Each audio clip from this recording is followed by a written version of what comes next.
Hi, my name is Clive and I'm a director at Peak Accountancy Training. We provide online courses that you can use to help you study towards your AAT exams at levels 2, 3 and 4. So if you are interested in any of our courses, please do go and have a look at our website www.peakaccountancytraining.co.uk. Well, in this video, I'm going to be having a look at variances, and in particular, I'm going to be looking at the calculations for labour variances. Now, a variance in the end is just simply the difference between two numbers. In the Applied Management Accounting syllabus at level 4, the variance is often the difference between what we'd call a flexed budget and the actual outcome, the actual result.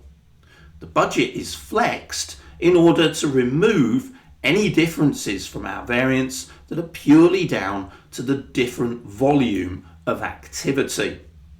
And the variance therefore helps us to understand the current efficiency and economy of our operations. So I've produced a spreadsheet with a fictitious example that we can follow through to show you how we calculate those labour variances. Now, I've based this on some information I was reading in an article about Starbucks' attempts to improve their performance. They'd set a standard time for baristas to complete an order within 4 minutes. So I'm going to set my standard time for my barista to take an order, make the coffee and serve the customer at 4 minutes per cup. Now, I've also made an assumption that I'm going to pay my barista £13 an hour. So, let's say I own a small coffee shop. I'm open for 7 hours a day and I employ one barista.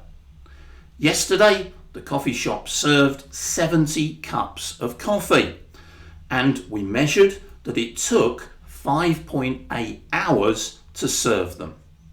That meant that there were 1.2 hours during the day where the barista basically wasn't busy. There were no customers to take orders from or to serve. 1.2 hours of what we'd call idle time. The barista in the end was paid £94.50 for yesterday's work.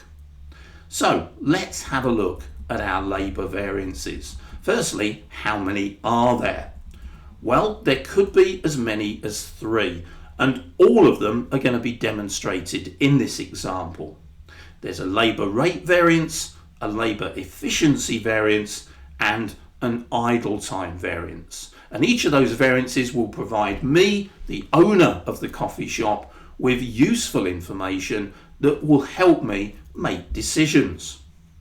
So let's have a look at each of them in turn, starting with the labour rate variance. Let me talk you through the calculation of that variance. Basically, what I'm trying to do is say how much should the labour have cost against how much it did cost. Remember, the barista was paid for 7 hours of work. So the should cost bit, those 7 hours basically should cost at the standard £13 hourly rate. 7 times 13, £91. I actually paid my barista £94.50. So for some reason, they had a little bit extra money. That is something that I need to make sure that I fully understand how that happened. So I have a £3.50 adverse variance. The barista was paid more than I expected. Now, what about the efficiency of my barista, the labour efficiency variance? What I'm looking at is how long it should have taken to serve those 70 cups of coffee against how long it did take.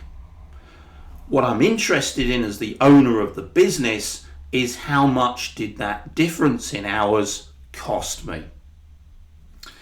Now, don't forget here, importantly, that my barista was idle.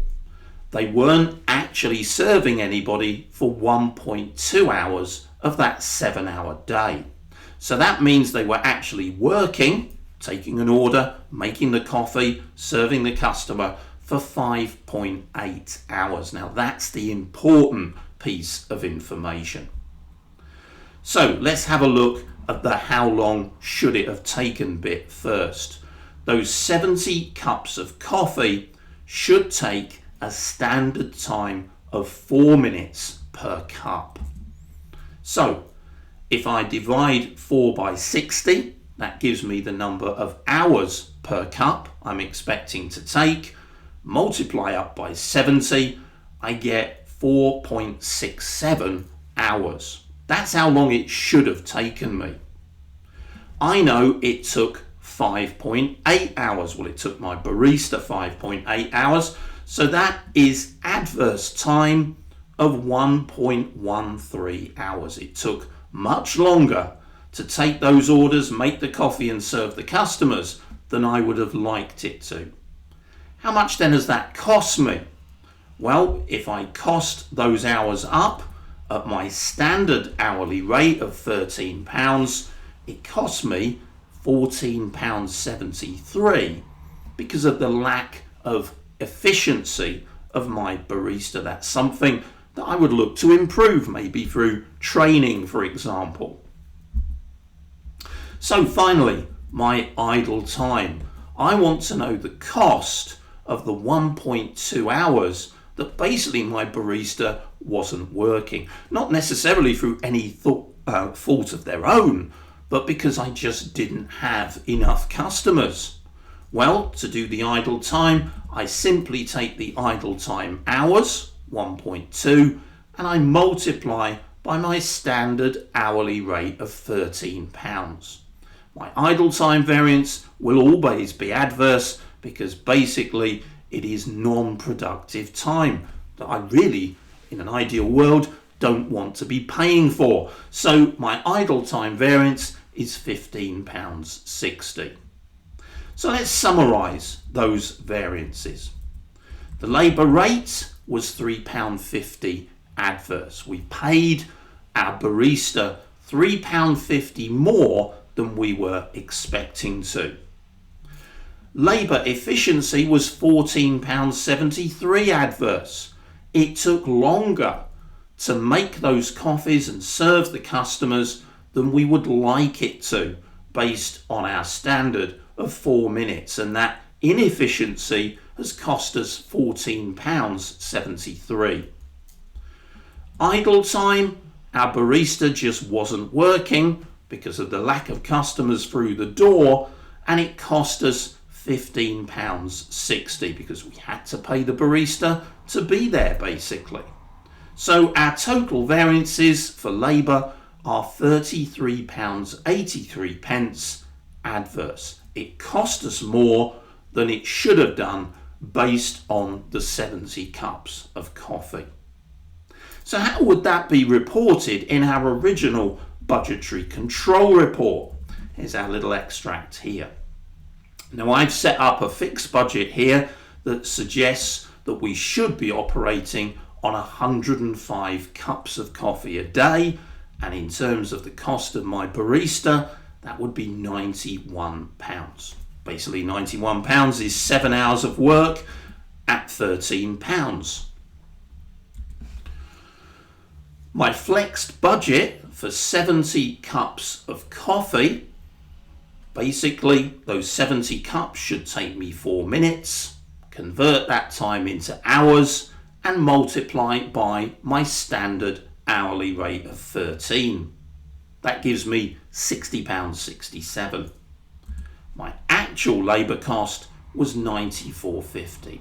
The difference between my flex budget and my actual cost, £33.83 adverse, which I have broken down into my 3 labour variances: the rate variance, the efficiency variance, and the idle time variance.